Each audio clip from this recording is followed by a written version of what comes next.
Assalamualaikum warahmatullahi wabarakatuh.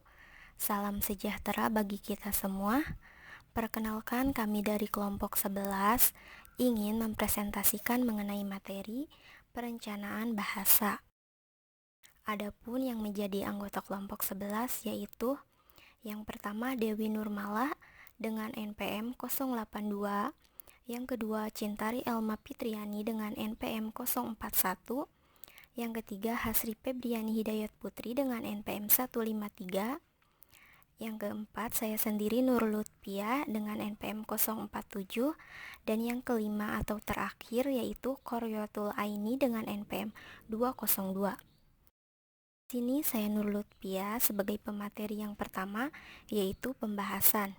Pembahasan yang pertama pendahuluan, yang kedua kebijaksanaan bahasa, yang ketiga proses kebijaksanaan bahasa di Indonesia, yang keempat kebijaksanaan bahasa di Filipina, Singapura, dan India, yang kelima tipe endoglosik, yang keenam tipe eksoglosik endoglosik, yang ketujuh tipe eksoglosik, yang kedelapan perencanaan bahasa, yang kesembilan kegiatan perencanaan bahasa di Indonesia, yang ke-10 istilah lain perencanaan bahasa, yang ke-11 perilaku perencanaan bahasa, yang ke-12 lembaga bahasa di Indonesia, yang ke-13 sasaran perencanaan bahasa, yang ke-14 langkah-langkah perencanaan bahasa, dan yang ke-15 hambatan perencanaan bahasa. Materi selanjutnya akan dijelaskan oleh pemateri kedua. Saya, Cintari Elma Fitriani, akan melanjutkan pembahasan selanjutnya. Pendahuluan. Di negara multilingual, multirasial, dan multikultural, memerlukan perencanaan bahasa yang berguna untuk menjamin kelangsungan komunikasi kebangsaan. Didahului dengan kebijaksanaan bahasa, agar masalah penentuan atau pemilihan bahasa sebagai alat komunikasi di negara tersebut tidak menimbulkan gejolak politik yang dapat menggoyahkan kehidupan bangsa. Contoh negara yang multilingual, multirasial, dan multikultural seperti negara Indonesia, Singapura, Malaysia, India, dan Filipina. Pengertian dari multilingual, multirasial, dan multikultural yaitu multilingual terdapat beberapa bahasa yang digunakan dalam suatu wilayah secara berdampingan. Multirasial yaitu terdapat etnis yang berbeda dalam suatu wilayah. Sedangkan multikultural yaitu terdapat berbagai adat istiadat, budaya, dan kebiasaan penduduk dalam suatu wilayah. Kebijaksanaan bahasa.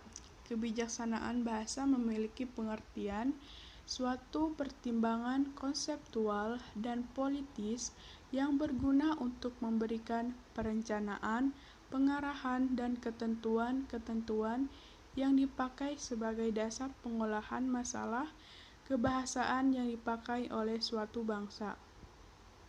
Upaya kenegaraan suatu bangsa untuk menentukan dan menetapkan fungsi dan status bahasa yang ada di negara tersebut, serta memberikan pengarahan terhadap pengolahan materi bahasa yang biasa disebut korpus bahasa.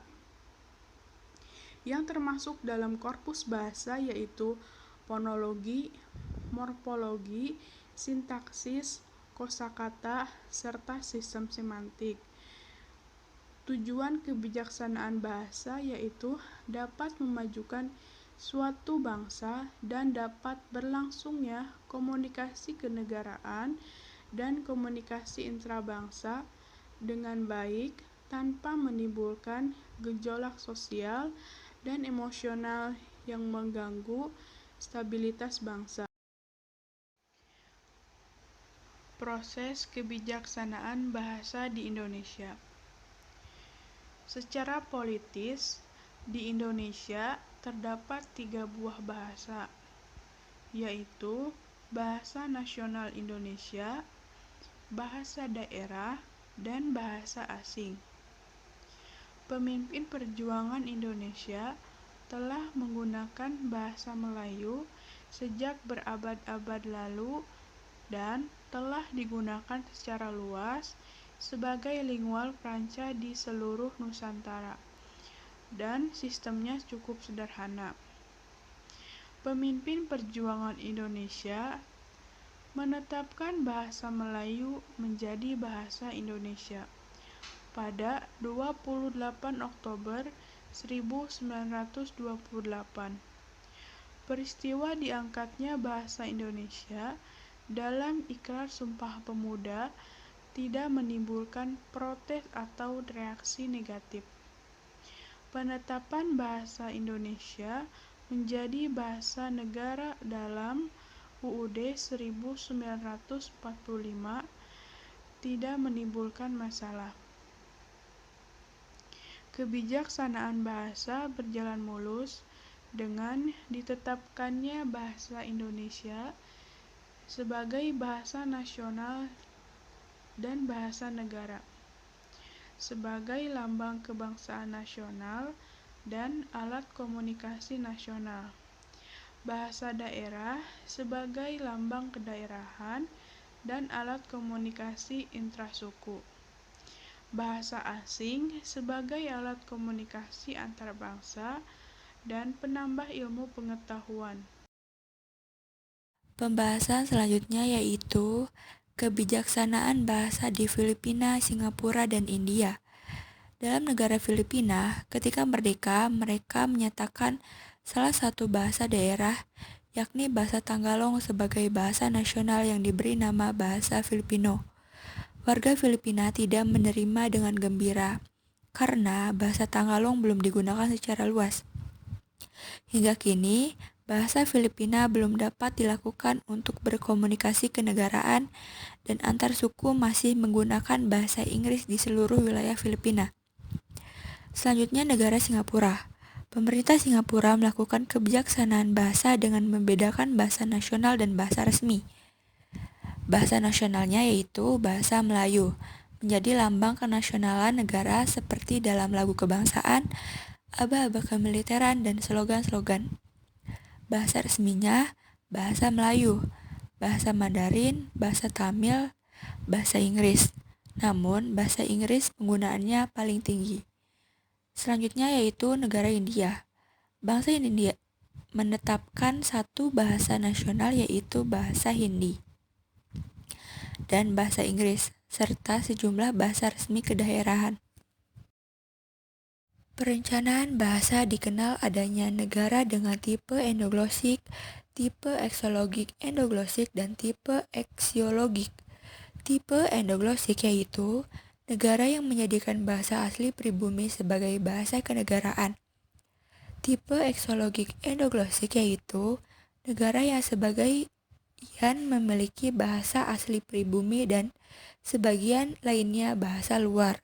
Tipe eksologik yaitu negara yang mempunyai bahasa resmi bukan dari pribumi.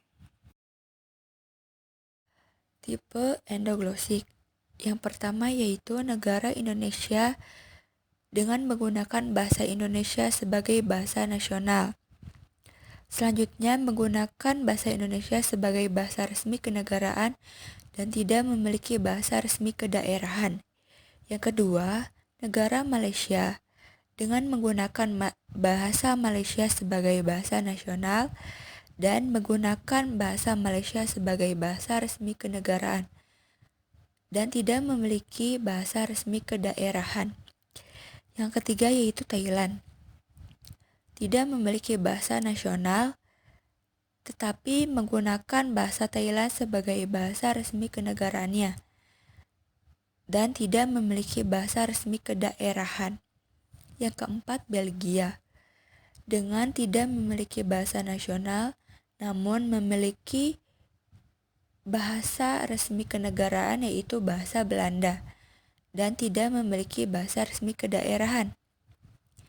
Yang kelima yaitu Republik Rakyat Cina menggunakan bahasa Pungtua sebagai bahasa nasional dan menggunakan bahasa Pungtua sebagai bahasa resmi kenegaraan dan tidak memiliki bahasa resmi kedaerahan.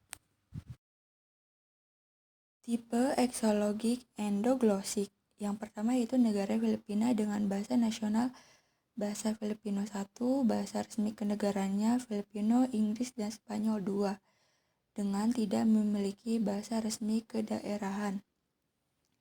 Yang kedua yaitu negara India dengan bahasa nasional bahasa Hindi, bahasa resmi kenegaraannya yaitu bahasa Hindi dan bahasa Inggris, bahasa resmi kedaerahannya yaitu 11 bahasa berdasarkan Konstitusi AL, Telugu, Tamil, dan Bengali. Yang ketiga yaitu negara Singapura dengan bahasa nasional bahasa Melayu, bahasa resmi kenegaraannya bahasa Melayu, Mandarin, Tamil, dan Inggris dan tidak memiliki bahasa resmi kedaerahan. Yang keempat yaitu negara Tanzania dengan bahasa nasional bahasa Swahili, dengan bahasa resmi kenegaraannya bahasa Swahili dan bahasa Inggris dan tidak memiliki bahasa resmi kedaerahan. Yang kelima yaitu negara Utopia dengan bahasa nasional bahasa Amhar, bahasa resmi kenegaraannya yaitu Amhar dan Inggris dan tidak memiliki bahasa kedaerahan. Tipe eksologik. Yang pertama negara Somalia dengan bahasa nasionalnya bahasa Somalia, bahasa resmi kenegaranya bahasa Inggris dan tidak memiliki bahasa resmi kedaerahan. Yang kedua negara Haiti dengan bahasa nasional bahasa Arab, bahasa resmi kenegaraannya bahasa Italia dan tidak memiliki bahasa resmi kedaerahan.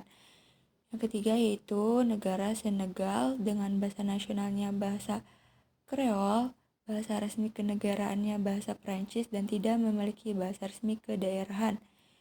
Yang keempat negara Liberia dengan tidak memiliki bahasa nasional tetapi bahasa resmi kenegaraannya bahasa Prancis dan juga tidak memiliki bahasa resmi kedaerahan. Yang kelima, negara Mauritania dengan bahasa nasional bahasa Arab, bahasa resmi kenegaraannya bahasa Prancis dan tidak memiliki bahasa kedaerahan. Yang keenam, negara Sudan, bahasa nasionalnya bahasa Arab, bahasa resmi kenegaraannya Inggris, lalu diganti dengan Arab dan tidak memiliki bahasa resmi kedaerahan. Yang ketujuh yaitu negara Papua Nugini dengan bahasa nasional bahasa Tok Pisin dan Hiranot, bahasa resmi kenegaranya bahasa Inggris dan tidak memiliki bahasa resmi kedaerahan. Yang kedelapan, negara Nigeria tidak memiliki bahasa nasional tetapi memiliki bahasa resmi kenegaranya yaitu bahasa Inggris dan bahasa resmi kedaerahannya yaitu Hausa. Yang kesembilan yaitu negara Ghana dengan bahasa nasional yaitu bahasa Prancis, bahasa resmi kenegaranya yaitu Inggris dan tidak memiliki bahasa resmi kedaerahan. Yang ke-10 yaitu negara Republik Rakyat Kongo tidak memiliki bahasa nasional namun memiliki bahasa resmi kenegaraan yaitu bahasa Prancis dan bahasa resmi kedaerahannya Kitubu Luba Lingal Eswali. Di sini saya Nur Lutfia akan menjelaskan tentang pengertian perencanaan bahasa menurut para ahli. Yang pertama menurut Haugen tahun 1959, perencanaan bahasa merupakan upaya untuk membimbing perkembangan bahasa. Contoh perencanaan bahasa yaitu pembuatan tata ejaan yang normatif, penyusunan tata bahasa dan kamus. Menurut Rai tahun 1961, perencanaan bahasa merupakan saran atau rekomendasi yang aktif untuk mengatasi masalah pemakaian bahasa dengan cara yang paling baik. Menurut Tauli tahun 1968, perencanaan bahasa adalah mencari norma yang ideal yang didasarkan prinsip kejelasan, kehematan, dan keindahan.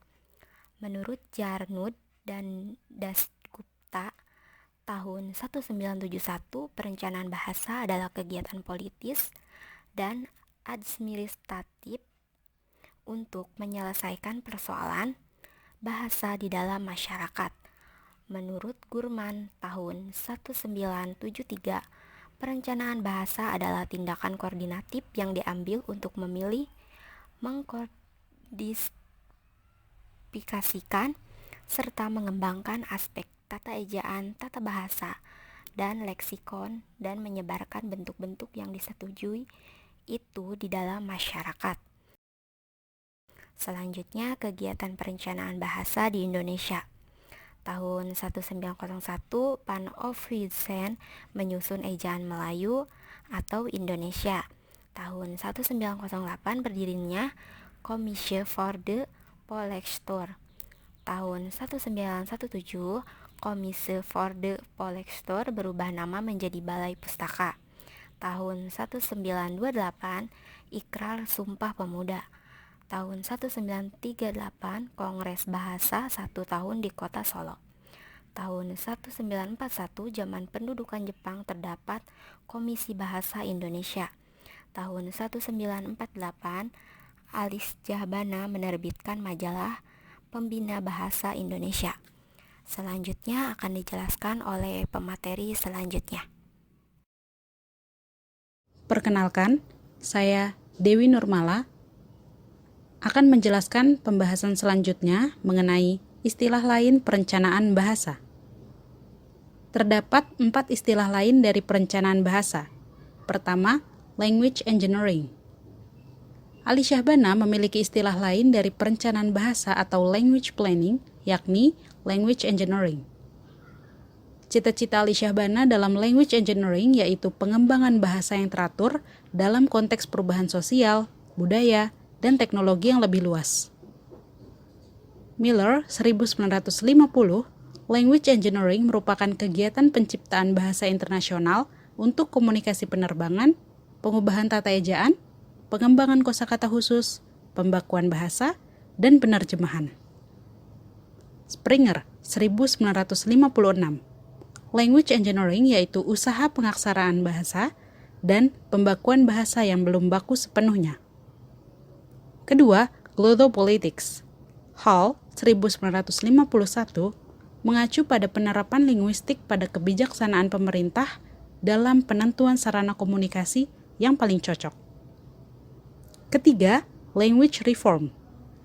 Haidt 1954 dan Gallagher 1971 mengartikan sebagai reformasi bahasa. Keempat, language development, memiliki arti yang sama dengan perencanaan bahasa di dalam kepustakaan Inggris. Selanjutnya, pelaku perencanaan bahasa. Pelaku perencanaan bahasa yaitu lembaga bahasa pada suatu negara. Berikut beberapa lembaga bahasa di dunia. 1. 1582, Italia, Accademia della Crusca. 2. 1653, Prancis, Académie Française. 3. 1713, Spanyol, Real Academia Española. 4. 1786, Swedia, Svenska Akademien. 5. 1908, Indonesia, Komisi for the Volkslecture. 1917, berubah nama menjadi Balai Pustaka. 6. 1932, Cina, Woli Bianyuan. 7. 1934, Jepang, Kokego Shingikai. 8. 1936, Filipina, Surya Nangwikang Pambansa. 9. 1950, Singapura, Lembaga Bahasa Melayu. 10. 1959, Malaysia, Dewan Bahasa dan Pustaka. Selanjutnya, Lembaga Bahasa di Indonesia. Berikut urutan tahun sejarah lembaga bahasa di Indonesia. 1908, pemerintah kolonial Belanda mendirikan Komisi for the Volkslecture.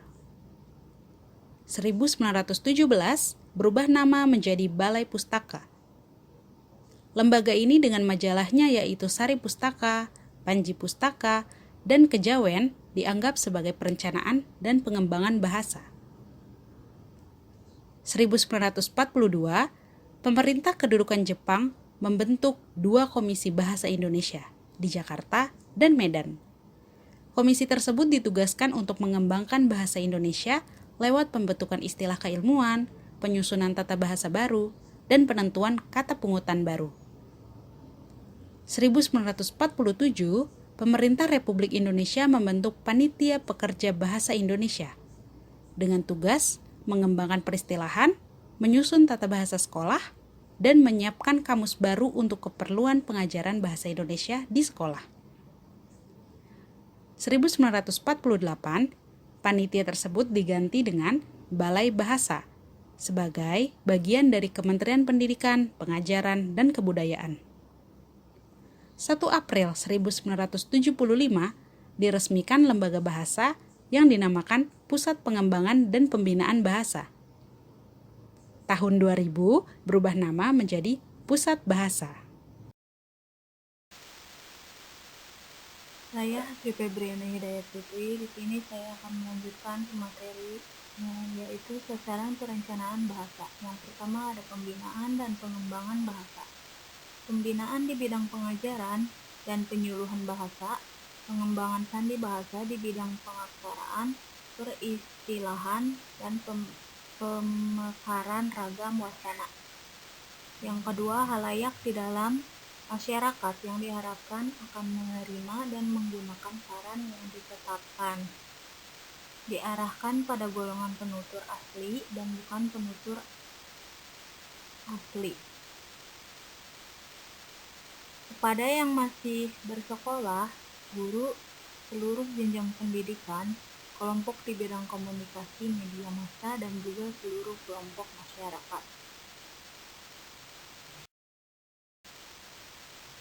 Kemudian ada langkah-langkah perencanaan bahasa. Yang pertama yaitu menyusun sistem ejaan yang ideal atau baku. Yang kedua, menyusun sistem tata bahasa serta menyusun kamus yang lengkap. Yang ketiga yaitu pemasaran kepada masyarakat secara tepat dan efektif untuk melakukan pemasaran, yakni melalui jalur pendidikan formal dan melalui penyuluhan pada anggota masyarakat.